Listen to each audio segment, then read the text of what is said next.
है माता कामाला झूठी परिणाम वाहने आज तेरा हीन माने है सतिया चला लई हनी आज दिन चला लई ने है सती कावाला बेटा उदे सब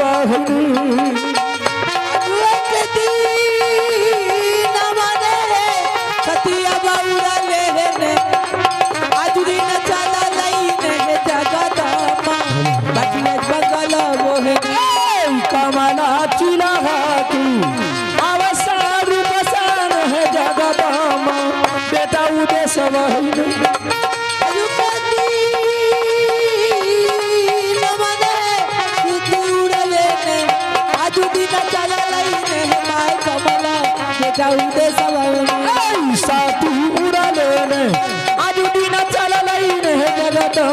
उतर है राज आज दिन चल उतर राजा